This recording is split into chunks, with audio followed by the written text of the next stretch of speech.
came and brought the sunshine. So this is me and Trey. What up, player? Keep a photograph of Mary. Yeah, the 90s is like my era. The problem is Trey and I have known each other for so long that we have so many private jokes. I was so blind. You opened my eyes and now I can see. Trey Lorenz. Oh, I'll be there to comfort you. I was grown during the 90s, you know what I'm saying? So Every single day of my life. I'm not alone. Build my world of dreams around you. like in order to be able to do what you are passionate about, And I'll be there with a love so strong. Take me in and make me whole again. And then when we're on stage, he just looks at me or does something. listen, don't be putting all my business out. Or, okay, sometimes I do the same thing to him. But You know I'll keep on tonight.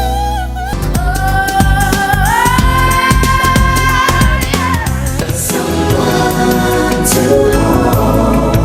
Oh girl, you're my everything. He sang Mariah Carey's first ever #1 duet, a Grammy nomination, a voice that could rival any R&B giant of the 90s. But then, just like that, he vanished from the spotlight. What really happened to Trey Lorenz? Was it a record label that didn't know how to market him? A music industry too busy chasing trends to recognize timeless talent? Or was he quietly replaced while his vocals lived on in someone else's hit? This is the story of how an artist with a golden voice got dropped. Let's rewind. Before the lights, before the #1 hit, and before his voice echoed through millions of televisions on MTV Unplugged, Trey Lorenz was just a marketing major from Florence, South Carolina. But even back then, his talent refused to stay hidden. While studying at Fairleigh Dickinson University, Trey was performing in a short-lived group called Squeak and the Deep. That's when fate, disguised as a random studio session, intervened. One of his group mates invited him to a recording session for a white girl who sounds like Whitney Houston. That girl turned out to be a then unknown Mariah Carey, and from the moment they met, something clicked. "We just vibed," Trey said in interviews. "She heard me hit a note during mixing and was like, 'Wait, that's not me. Who's that?' It was him." From that day on, Trey became an essential part of Mariah's sound, 1/3 of her all-male background trio during her debut and Emotions album eras. He wasn't just a background singer, he was the background singer, the one you noticed. Whether it was on stage, in the studio, or in rehearsals, Trey kept showing up. And every time, his voice rose above the rest. Mariah knew it, the fans felt it, and soon, the entire world would hear it. But it would be one last-minute decision, a spontaneous cover under pressure, that would send Trey's voice to the top of the Billboard charts and set the stage for a solo career no one expected to derail. It was 1992. Mariah Carey was prepping for her MTV Unplugged performance, an intimate, stripped-down concert that had the potential to either silence critics or expose her as a studio creation. The pressure was immense. Producers pushed her to include a cover song, something nostalgic, familiar, and vocally demanding. Mariah chose "I'll Be There" by the Jackson 5, but she didn't plan to sing it alone. Enter Trey Lorenz. At the time, he was still just her background singer. But when the lights dimmed and the first notes rang out, Trey stepped forward. And history was made. Their duet was electric, raw, soulful, real. The chemistry was undeniable, and the audience knew it wasn't just Mariah stealing the spotlight. Trey was holding his own. The performance aired, viewers were blown away, radio stations started spinning the live version, and soon it skyrocketed to #1 on the Billboard Hot 100, giving Mariah her 6th chart topper, and Trey his first. The moment was so powerful, it earned the duo a Grammy nomination and opened a new door for Trey Lorenz. A solo record deal with Epic Records, personally brokered by Tommy Mottola, Mariah's then-husband and head of Sony Music. For Trey, it seemed like the stars had finally aligned. A hit single, a major label deal, a voice that had already won over millions. What could go wrong? Fresh off his chart-topping duet, Trey Lorenz had momentum most artists would kill for. So Epic Records moved fast. Too fast, maybe. By September 1992, just 4 months after I'll Be There hit #1, Trey's self-titled debut album was written, recorded, and released. The label chose Someone to Hold as the lead single, co-written by Trey and Mariah. It was a tender, radio-friendly R&B ballad, and it worked, at least at first. The track cracked the top 20 on the Billboard Hot 100 and peaked at #5 on the R&B charts. But here's the problem. The album didn't move. Despite the single's success, Trey Lorenz, the album stalled at #111 on the Billboard 200. Not a flop, but far from the breakout the label expected. And in the unforgiving world of early 90s R&B, if your album didn't explode on impact, you were out.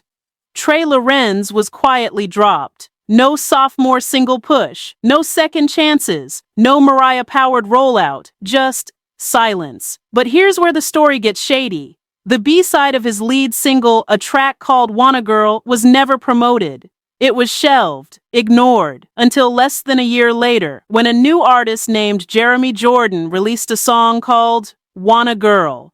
Same arrangement, nearly identical vocals. In fact, Trey's own original vocals were still on parts of the track. Jeremy Jordan's version became an international success, charting in multiple countries and helping his debut album sell over 400,000 copies in 1993. Trey, he watched it all from the sidelines. He wasn't just dropped, he was replaced, and the industry didn't even bother to hide it. But the label's failures weren't just shady, they were strategic misfires too. Let's break down the songs that could have saved Trey's career and how Epic Records chose the wrong ones. Trey Lorenz's debut album wasn't lacking in talent. It was drenched in it. The issue? The label chose the wrong songs to showcase it. After Someone to Hold, Epic dropped Photograph of Mary as the follow-up. And while it was a decent ballad, it fell into the same sonic lane, soft, mid-tempo, and forgettable. Why double down on safe when Trey was sitting on vocal gold? One track in particular, Run Back to Me, was a missed opportunity. It had the kind of powerhouse delivery that put Trey in his Celine Dion bag, as one fan put it, a gospel-tinged, emotionally charged standout that could have wrecked the R&B charts or even crossed over to pop. But the label passed. And instead of pushing Wanna Girl, which had club potential and a catchy, up-tempo vibe, they let it rot on the B-side, then handed it to someone else. Let's be honest, Trey didn't need more ballads. He needed a club hit, a dance floor anthem, something that would have let him compete with the Bobby Browns, the Babyfaces, the early Ushers. And when the label finally released Just to Be Close to You, a lush Commodores cover, it was too little, too late. With no major TV appearances, no club circuit buzz, and no bonus inclusion of I'll Be There on the album, the rollout felt more like a soft fade than a launch. This wasn't a talent issue, it was a vision problem. Epic didn't know how to package Trey. So when sales slipped, they didn't pivot, they pulled the plug. But behind the scenes, Trey still believed in the music. And according to early interviews, a second album was being discussed. So why didn't it happen? After the release of Just to Be Close to You, Trey Lorenz quietly faded from Epic Records' priority list. There were whispers of a second album. Mariah Carey herself even confirmed it during interviews, saying, "He's working on new music and he's coming on tour with me. He's really excited." But the industry had already turned its head. Months passed, then years. No follow-up single, no sophomore project, no official statement. It was the classic major label vanishing act. Build hype, drop the ball, move on. By 1998, the only sign of Trey's solo work came from a Mariah Carey interview, where she casually mentioned a new song he'd recorded called Always in My Favor. It was never released. Not in the 90s, not even on a bootleg. The second album that could have reignited Trey's momentum never saw daylight. Instead, he returned to the background, literally, touring with Mariah, supporting other artists, and contributing from the shadows of the industry that had once promised him center stage. Trey Lorenz didn't just get dropped, he got shelved, left in the vault. A voice too good to lose, but somehow not good enough to sell. And then, out of nowhere, 14 years later, Trey made an unexpected return. Trey Lorenz may have been pushed out of the spotlight, but he never left the music.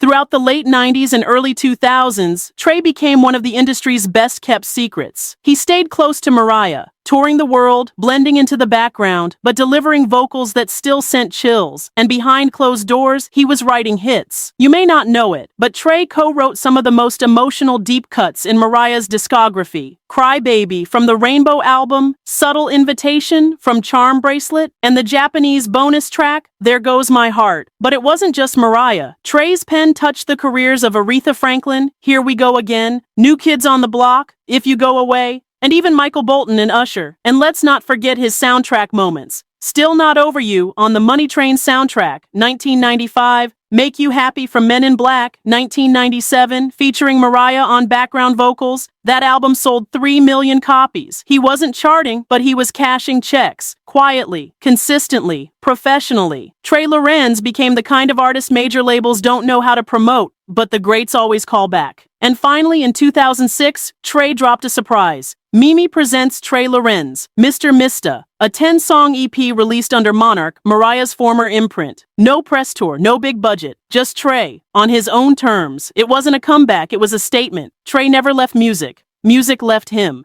He may have been dropped by the label, erased from the charts, and overlooked by mainstream media, but Trey Lorenz never stopped singing. Today, at 53 years old, Trey still performs with Mariah Carey around the world. From holiday specials to sold-out arena tours, he's remained a constant presence. His voice still rich, still soaring, still unmistakable. Fans often say, when Trey opens his mouth, it's like 1992 all over again. And they're not wrong. Even without another major solo album, Trey hinted at more. In the early 2010s, he teased a gospel project, something that would have returned him to his roots in church music. But the album never materialized. Another dream delayed, possibly shelved. But here's the thing, Trey Lorenz never needed a chart position to validate his talent. His voice still commands stages, his writing still earns royalties, and his career, while quieter than some, has outlasted plenty of flash-in-the-pan acts who came and went. He may not be a household name, but he's a legend in every room he walks into. Trey Lorenz, the soulful voice behind Mariah Carey's iconic I'll Be There duet, has maintained a steady presence in the music industry. As of 2025, his estimated net worth stands at $4 million,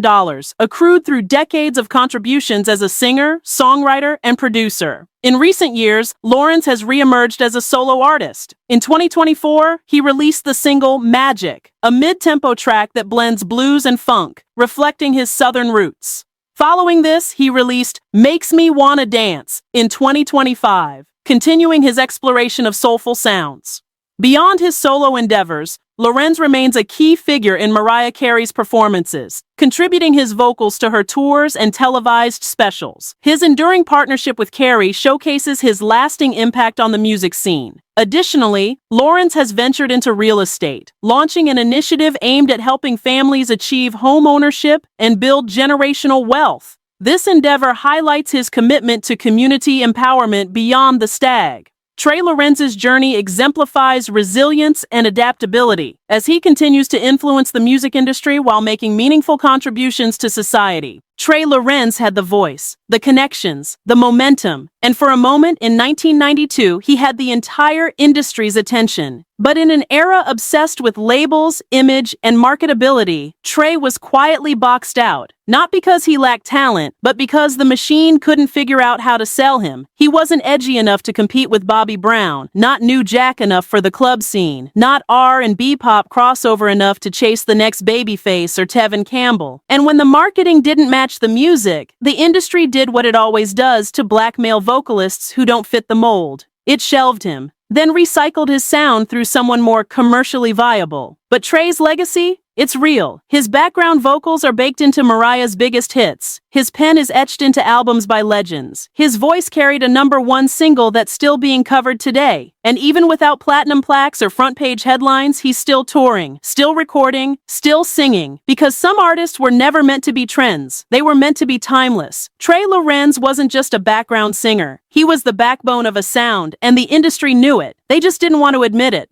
Longevity is the real revenge. If you remember Trey's voice or just learned his story, drop a comment below. Like, subscribe, and hit the bell for more music industry deep dives. This is the truth they didn't tell you. Until now.